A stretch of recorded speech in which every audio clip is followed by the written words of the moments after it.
Hello, I'm Dr. James Bogash, expert in health and longevity and creator of Bogash Life and Balance. And as a practicing chiropractor, I see low back pain quite frequently.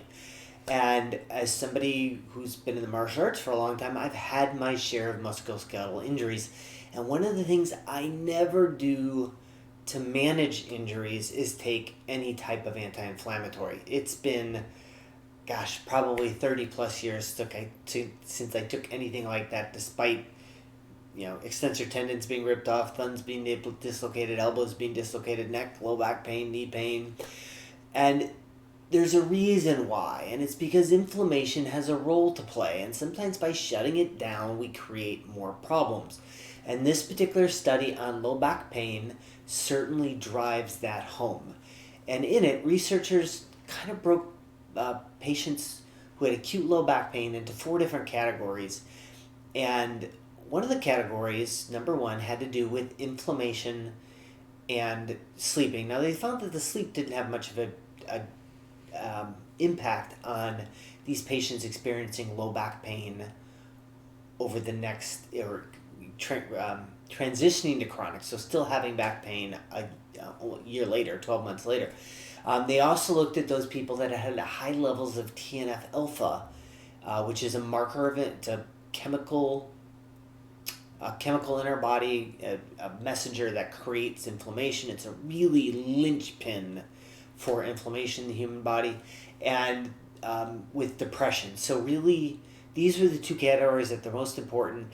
People who had back pain with inflammation measured by CRP, which is a marker of inflammation, and specifically interleukin-6, which is another marker of inflammation, and also compared them to people who had high levels of this pro-inflammatory compound TNF-alpha and depression. Now, we know that psychologically things like anxiety and depression play a big role in back pain, but that's not what we're looking at in this particular study. They found that those people who had higher inflammation on the front end were less likely to have problems 12 months later.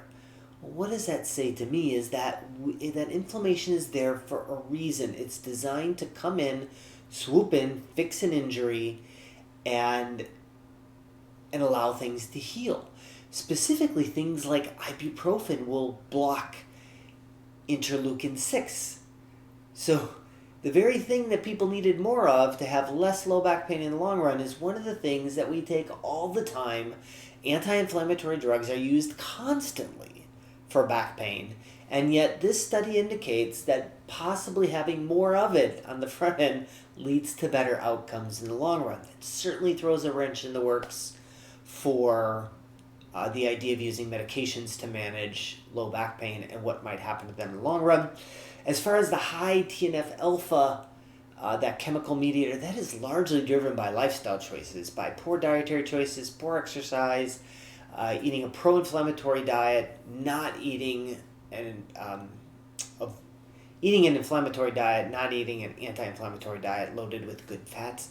So our lifestyles, so you could imagine that a poor pro-inflammatory lifestyle and diet combined with taking NSAIDs like ibuprofen or meloxicam or indomethacin for back pain is the worst potential outcome for anybody with acute back pain, and yet that's what we treat everybody with. Unless you're in my office, we will certainly talk about not using those if possible and getting you back to full function as fast as possible and moving. The most important thing you can do is not sit on the couch when you have back pain. Getting up and moving around is one of the best things for you. So, as always, I'll post a link to this particular study in the description. Make sure you like this video, share it with somebody who you think needs the information, and subscribe to the channel.